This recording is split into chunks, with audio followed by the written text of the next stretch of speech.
Hi hello. നമ്മുടെ മാള അരവിന്ദൻ്റെ സ്വന്തം മണ്ണിലൂടെ മാളയെക്കുറിച്ച് അറിഞ്ഞാലോ?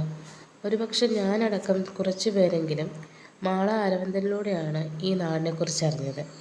8-9 കൊല്ലമായിട്ട് ഞാനും ഇപ്പോൾ ഈ മാളക്കാരിയാണ് കേട്ടോ.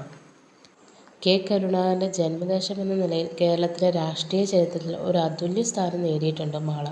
അദ്ദേഹത്തിൻ്റെ നേതൃത്വ ഗുണം മാളയെ കൂടുതൽ ശ്രദ്ധാപൂർവമാക്കി. ഇപ്പോഴും അദ്ദേഹത്തെ ആദരിക്കുന്ന പല ഓർമ്മ ദിവസങ്ങളും സ്മാരകങ്ങളും മാളയിലും പ്രാന്തപ്രദേശങ്ങളിലും കാണാം. പിന്നെയുള്ളത് ജൂതന്മാരുടെ സെമിത്തേരിയാണ് കേട്ടോ. ഇതൊരു ശ്രദ്ധേയമായ യാഥാസ്ഥിതികവും ആധികാരികവുമായ സ്മാരകവുമാണ്. ഇവർ മാളയിൽ സിനഗോഗും സ്ഥാപിച്ചിട്ടുണ്ട്. ഏകദേശം 300 വർഷം പഴക്കവുമുണ്ട്.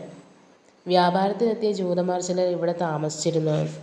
അങ്ങനെയാണ് ഇവർ സിനഗോഗും സെമിത്തേരിയും എല്ലാം നിർമ്മിച്ചത്. മാള അങ്ങാടിയിലൂടെയാണ് നമ്മൾ പോകുന്നത് കേട്ടോ. മാള അങ്ങാടി ഇപ്പോൾ പഴയതുപോലെയൊന്നുമല്ല. ഇത് സെൻറ്റ് സ്റ്റനിസ്ലാവോസ് ഫെറോന മാളപ്പള്ളി, ഞങ്ങളുടെ പള്ളിയാണ് കേട്ടോ. പള്ളിയും പള്ളിമുറ്റവും ഒക്കെ ഞായറാഴ്ച കൊണ്ട് തിരക്കാണ്. ഇതാണ് നമ്മുടെ ജൂതന്മാരുടെ സിനഗോഗ് മ്യൂസിയം. ഇത് അടച്ചിട്ടിരിക്കുക കേട്ടോ. അവിടെ ചെറിയ വർക്കുകളൊക്കെ നടക്കുന്നുണ്ട് കേട്ടോ. അതിനും സിനഗോഗിനും ഏതാണ്ട് 100 മുതൽ 300 വർഷം വരെ പഴക്കമുണ്ടെന്ന് വിശ്വസിക്കുന്നു. അത് കഴിഞ്ഞ് ഞങ്ങൾ നേരെ പോയത് പാമ്പമേക്കാവ് ക്ഷേത്രത്തിലേക്കാണ് കേട്ടോ. അതൊരു തീർത്ഥാടന കേന്ദ്രമായിട്ട് മാറിയിട്ടുണ്ട്. ഈ മാളയിലും പ്രാന്തപ്രദേശങ്ങളിലും എവിടെ തിരിഞ്ഞാലും നമുക്ക് പാടങ്ങളും കുളങ്ങളും കാണാതിരിക്കാൻ വഴിയില്ല കേട്ടോ. ഇതാണ് പാമ്പമേക്കാവ് ക്ഷേത്രം. മഴ ചെറുതായിട്ട് പൊടിച്ചു തുടങ്ങുന്നതുകൊണ്ട് തന്നെ ഞങ്ങൾ വേഗം പോവുകയാണ് കേട്ടോ. ഇത് മനയാണ്. ഞായറാഴ്ച ആയതുകൊണ്ട് കുറച്ച് പേരൊക്കെ അവിടെ വന്നിട്ടുണ്ടായിരുന്നു കേട്ടോ തീർത്ഥാടനത്തിനായിട്ട്. നാലമ്പലം സന്ദർശിക്കുന്നവരെല്ലാം ഇവിടെയും കൂടെ വരാറുണ്ട്. ഇത് ഞങ്ങളുടെ വടമ നാളക്കുളമാണ്.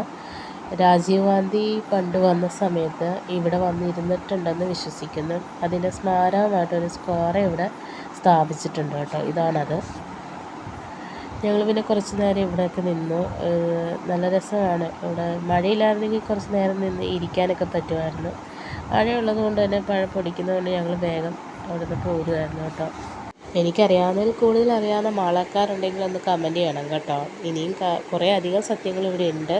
വീഡിയോ ഇഷ്ടമായാൽ ലൈക്ക് ചെയ്യണേ.